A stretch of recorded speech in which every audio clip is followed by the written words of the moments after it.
தமிழக போக்குவரத்துறை அமைச்சர் எம்.ஆர். விஜயபாஸ்கர் கரூரில் மேலும் ஒரு பொழுதுபோக்கு பூங்காவினை மீண்டும் சீரமைக்கப்பட்டு திறந்து வைத்தார். தமிழகத்தின் மைய மாவட்டம் மட்டுமல்லாது புராணம், தொழில், நெசவு, ஏற்றுமதி உள்ளிட்ட பல்வேறு துறைகளில் உலகளவில் மிகுந்த புகழ் பெற்றது கரூர் நகரம். இந்த நிலையில் கரூர் மாவட்டத்திலேயே பொழுதுபோக்க கரூர் அடுத்த மாயனூர் பகுதியில் உள்ள அம்மா பூங்கா என்ற ஒன்று மட்டும்தான் இருந்தது. ஆனால் Karur light house corner 2 Thirumanilaiyur பழைய அமராவதி பாலத்தில் மீண்டும் சீரமைத்து வாக் அண்ட் ஜாக் என்கின்ற பெயரில் பொதுமக்கள் நடைப்பயணம் மேற்கொண்டு இயற்கை அழகினையும் அமராவதி ஆற்றினையும் ரசிக்க ஏதுவாக சுமார் 1 கோடி மதிப்பீட்டில் சில மாதங்களுக்கு முன்னர் தமிழக போக்குவரத்துறை அமைச்சர் எம்.ஆர். விஜயபாஸ்கர் துவக்கி வைத்தார். இந்த நிலையில் ஏற்கனவே கரூர் நகர காவல் நிலையம் அருகே சேதமடைந்த ஆசாத் பூங்காவினை சுமார் 50 லட்சம் மதிப்பீட்டில் மறுசீரமைத்து அந்த ஆசாத் பூங்காவினையும் மக்கள் பயன்பாட்டிற்காக தமிழக போக்குவரத்துறை அமைச்சர் எம்.ஆர். விஜயபாஸ்கர் இரவு திறந்து வைத்தார்.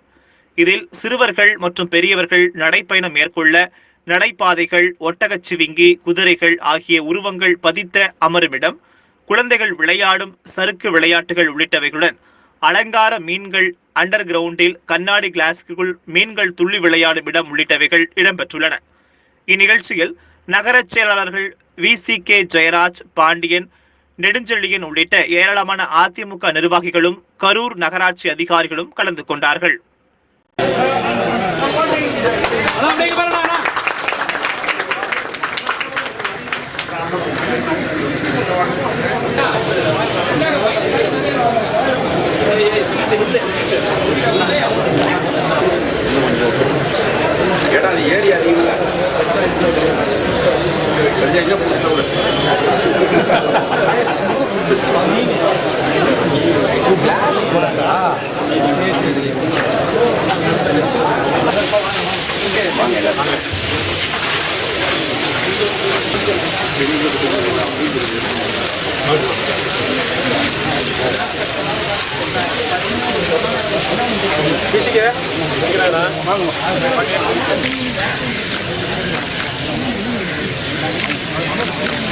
ஒண்ணுமே தெரியல, எல்லாம் மறந்துட்டு தான் நிக்கிறேன்.